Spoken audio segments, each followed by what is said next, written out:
Good afternoon and welcome back to another ironic introduction to another video. Today I'm going to be reviewing the Act 6 fight updates. I'm going to go fight by fight, but if you just want my overall summary, there is a timestamp in the description below. But that said, I wanted to go through the fights and see if I felt like these fight updates were overall pro player or overall pro Kabam, because there are a couple instances where I was like, hey, that really is detrimental to the player base, and I wanted to kind of put it on a scale, but in order to do that, I needed to go fight by fight and like properly evaluate it and then judge essentially whether or not I think that's full credit to Kabam, awesome changes, half credit, like, and it's a good change but maybe not super impactful, half demerit, like maybe I thought the change was mostly bad but has some pros to it, and like a full demerit where I'm just like, I don't know why they did this, they shouldn't do this at all.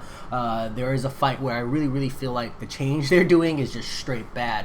But that said, these first ones, there's a lot of notes. So the first change is the Act 6.1.5 Crossbones fight.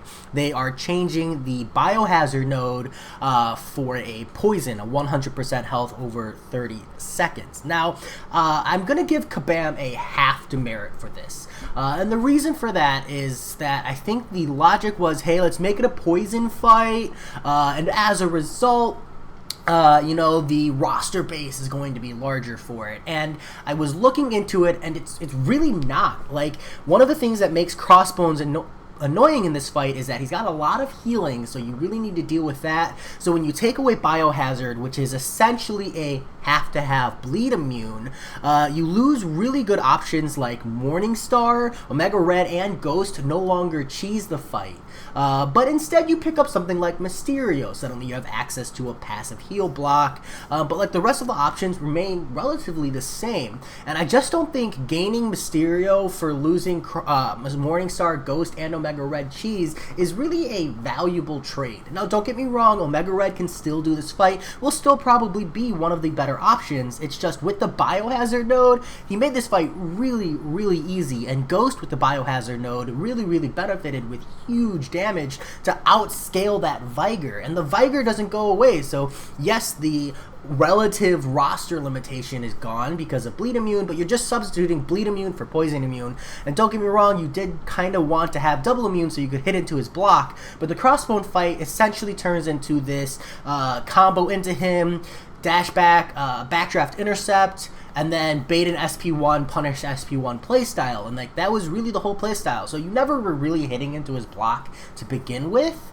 So I just don't feel like changing bleed for poison is a good change here, especially with Biohazard being repeatedly triggered. So there were just champions who benefited from having that perma bleed up, and then other bleed immune champions like Iceman who just didn't have much of an issue with it.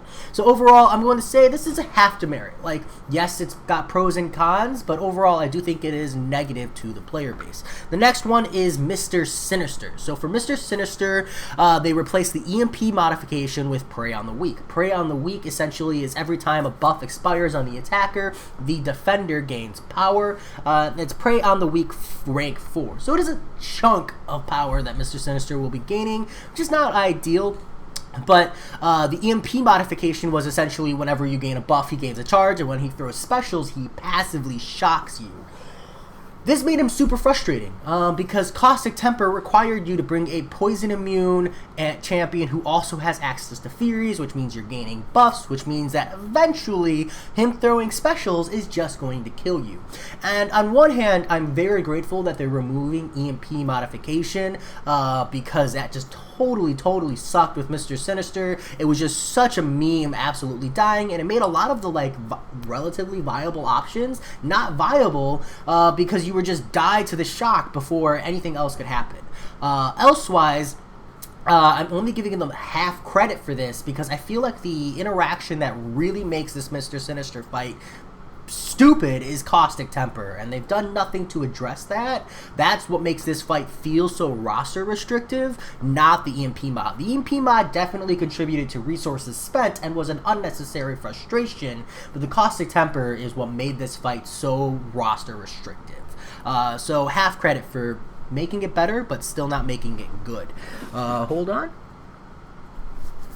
Just just an itchy face. I'm sorry. That said, moving on to the next fight, this is Mordo. Now, this Mordo's got a ton of nodes, and all they're changing is the strength and numbers. So he's got Do Not Go Gentle, Spite, Strength and Numbers. The rest are like a little less relevant. But what's important here is that Strength and Numbers essentially punished you for having champions on your team be dead. They've taken the 25% reduction and they've made it 12.5% instead. It's just not, I don't think that matters. I don't think any quantity of potency in strength and numbers is relevant unless there's an added benefit. Now, I know a lot of people are just saying take the node away. I think there was a lot of potential for this. If you have strength in numbers, shouldn't you get a benefit for having people alive on your team? This is where I stand by. For each member of the attacker's team that is knocked out, the attacker suffers a subtract attack and ability accuracy reduction. But what they should have done was they should have also had just flat, but the attacker also gets plus flat attack and ability accuracy reduction, so that if everybody on your team is alive, you get benefit. If one person is dead, you go neutral, and if two people are dead, then you start suffering. And then it's suddenly not as big of a deal. A lot of your teammates or team members are going to be alive by the time you reach the boss, especially if, like, when you're doing this on an exploration anyways, and you're probably bringing 1 or 2 boss killers anyways. And in that situation, it's a positive node, it has a positive feel to it, and so the negative impact isn't as bad, and it still has that, like, vibe to it in strength and numbers. Just reducing the potency, I don't think is enough. I think people are still going to feel like they need to revive their whole team, and then only revive one champion for this fight. Overall, I'm going to go ahead and give this a half demerit. Next up is Rogue in 6.2.6. This is a Do You Bleed and Limber Rogue. Now, if you have like max deep wounds, it's not that bad of a fight. Nick Fury, I believe, can still land that deep bleed and then burn her down pretty well. But they're replacing her with Old Man Logan. And I know people are like, but Old Man Logan has 95% bleed resistance. He only has that when he has the regeneration, which means if you push Old Man Logan up to an SP1 or an SP2, his specials are super easy to dex out, then the bleed is still active because he doesn't have bleed immunity, and then he suddenly loses that resistance. So suddenly you're just playing on a shortened window, which is not that big of a deal. Essentially just push him to specials, bait specials to trigger, you know, the loss of the regeneration, and then let your bleed soak into him.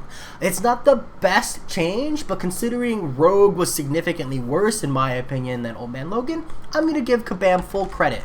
This was supposed to be a challenging fight, and I think that they maintained that with Old Man Logan, but kind of released the frustration of the like super fast debuff drops that Rogue had, where you felt like you were just really only chipping away at her. Next up is Medusa. Medusa, they took away Counter Strike, and Counter Strike is essentially that when you use the Dexterity Mastery to dodge an attack, she gains a passive Fury, and then when she gains 10 of these, she goes unblockable. Now, this Medusa also has Explosive Personality, which can be very, very problematic because she also has that auto block mechanic. Now, this isn't that big of a deal, but I think this was a solid change. This Medusa, you already wanted to bring in really good counters, and sometimes you could find yourself pinned up against the wall, and then she goes unblockable, and you're SOL. You can't hit her because of Explosive Personality. Auto block is going to screw you. It really crushes your hopes and your spacing on the map. Overall, I think taking Counter-Strike is going to give players a little bit of breathing room. It's not like the best change to this fight, although this fight I think is pretty reasonable if you've got like one of the core counters. It's still relatively niche, so I'm gonna give half credit. I definitely think this is a good change to the fight overall. Next up is Mysterio on 6.3.3. This is just a regular path Mysterio, and he is Nano Plague Acid Wash. Now, Mysterio is poison immune, so to have him have Acid Wash is just a really tanky and counterintuitive fight. They are replacing Mysterio with King Groot. Let's pop this up. Bam. So they're replacing Mysterio with King Groot. This is a really good change here. And then they're replacing the King Groot that's right before him. Wrong page. Right before him with regular Groot. Now, I'm going to say that the Mysterio change, full credit. Absolutely love that change. King Groot is not poison immune. It's still going to be a tanky fight, going to be a healthy fight, but at least you can drop a poison on and actually interact with a node rather than having a poison immune champion with bloody frickin' acid wash. no sense to me. But the King Groot change to Groot, not that big of a deal. I'm only going to give him half credit because Groot is arguably less frustrating than King Groot. Some people might disagree and say King Groot is easier, your choice, but I'm going to give them half credit because I do think personally Groot's a little bit easier, but I didn't feel like this node combination with King Groot was an issue to begin with, so I'm actually not bothered by that fight in particular. Next up is 6.3.4 Iron Man. Where they are removing Plagued Mind, and then they're reducing the improved power gain from 100% to 50%. I'm going to give them full credit for this, because that Plagued Mind really made this fight unnecessarily hard. The improved power gain is still a problem, especially in that last 15%. But one of the most common ways to deal with Iron Man Infinity War's last 15% is unblockable specials. Plagued Mind made it so that wasn't realistically an option, because a lot of unblockable specials are like Ghost's SP2 or Corvus Glaive's SP2 or Captain Marvel Movie's SP2. Are you catching a drift here? So I do think this was a really good change and definitely makes this fight a lot more interactive. You still have to worry about that final 15%, but now you can properly store an SP2 earlier on in the fight and then try to blast him down rather than, you know, start up at 15%, heal up, and hope you can get there in the long run. Yeah, definitely a really good change. Next up is the 6.3.5 Mysterio boss. They are taking away the armor break immunity. This was your way to deal with the enhanced visibility, which was increased power, as well as the toxic behavior, where Mysterio, when awakened, just passively gains chemical gases. When he's armor broken, this stops.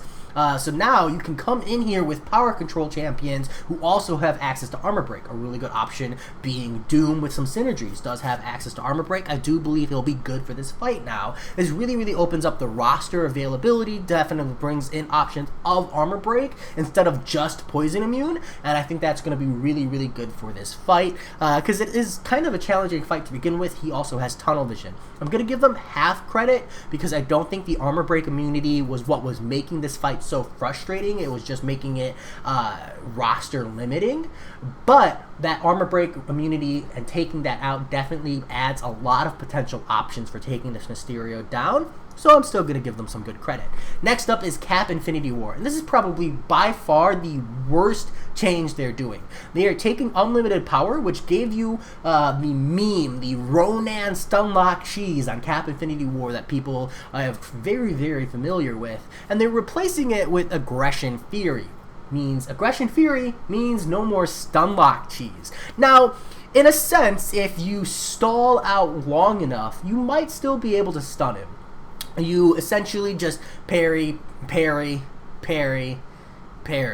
for days until he's got a ton, an absolute ton of Aggression Furies, and then you utilize the really long stun duration and you just let him rebuild up a whole bunch of Furies, essentially the number that you hit him for, and then you go back in and you can still possibly stun lock, but it's not as memeable or as readily accessible as Unlimited Power, and I just don't feel like changing out Unlimited Power for Aggression Fury makes sense for the node, because like the champions, if you're going to take this fight on seriously instead of just memeing it with Ronan, are like Stark Enhanced Spider-Man. You don't want to get hit anyways because of destructive feedback. Ghost, you're not getting hit because you're constantly phased. Taunt champions like She-Hulk or I'm drawing a blank, I apologize, but taunt champions like She-Hulk or power control champions, you didn't want to get hit because of destructive feedback. So I don't think Aggression Fury really provides any beneficial change, and this is really just an attempt to minimize the value of Ronan here, and I'm just not a fan. Even as someone who doesn't ever intend to Ronan cheese this guy, I think it's kind of dirty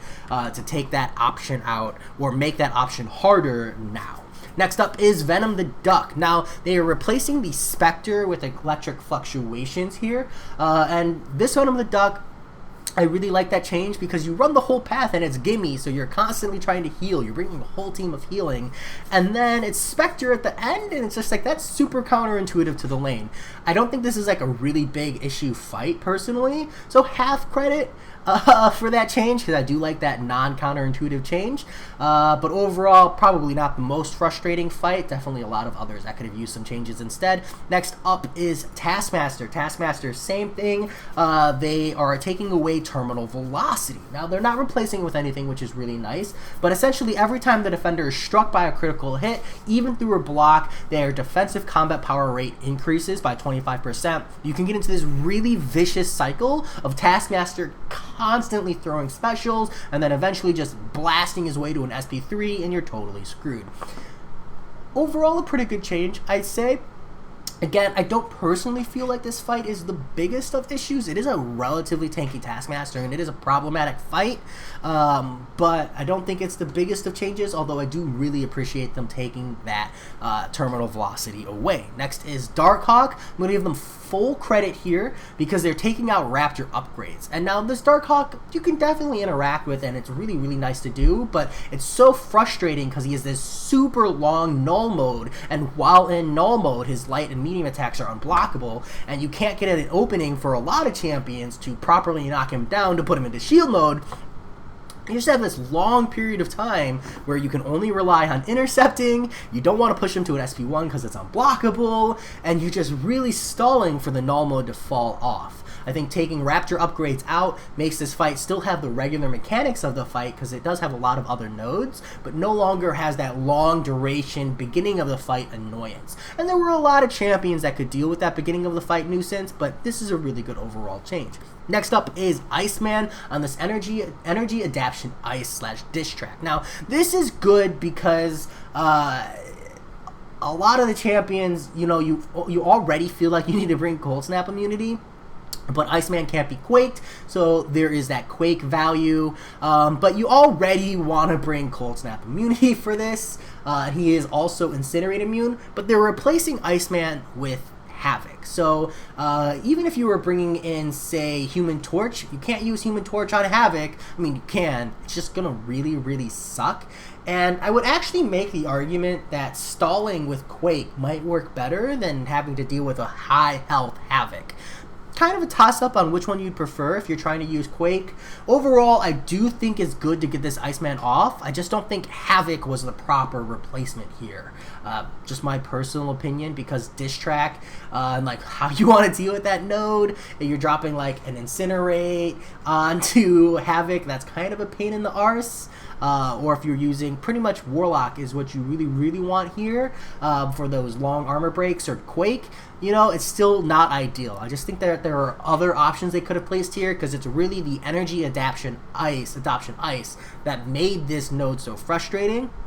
I don't think it needed to have the extra defender input of Havoc and Iceman there. But I do personally think Havoc is better than Iceman here, so I'll take the 1 point. Or the half point there. Next up is Vision Arcus. They are changing EMP modification for Buffet. I don't think this is the biggest of changes. I do personally like Buffet over EMP mod. EMP mod, especially on Arcus where you're constantly dexing back or potentially dexing back a lot, does mean that you might just die to shock, and Buffet means you just have to out damage it and you need to bring a Mystic or anything anyways. So overall, I'm going to say maybe better.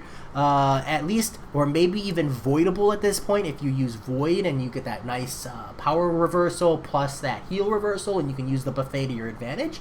I think it is only Buffet 1, so that's not that bad either as far as health healing goes. Overall, I'm going to say half a credit there. And then on this final fight, the Hydra Adaptoid, they are reducing the 600% champion boost to 300%. This fight's actually really reasonable. It just felt unnecessarily long, so I do really appreciate that half drop in overall health and damage. So where does that leave me? So as far as actual scoring goes, that leaves me at mostly like pro player from Kabam's side. So we've got 2 half demerits that I gave Kabam and a full demerit, and then the rest of these I'd say it's really balanced out with like 4 full credits and a series of half credits. Now, I think this Cap Infinity War, if they change this, I would be all for these fight updates.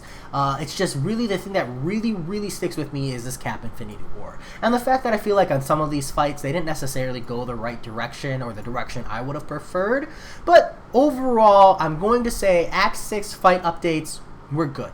there's definitely more that's needed. I think they missed a lot of fights, and I think that on the fights that they did change, some of them, the changes need to be different. But overall, I'm going to say it's worth it and it's good, and there's definitely a positive value here to the changes in the game and the content. That said, let me know what you think. Let me know if I missed something or misinterpreted something. But as always, I hope you enjoyed, and I'll talk to y'all later. Peace.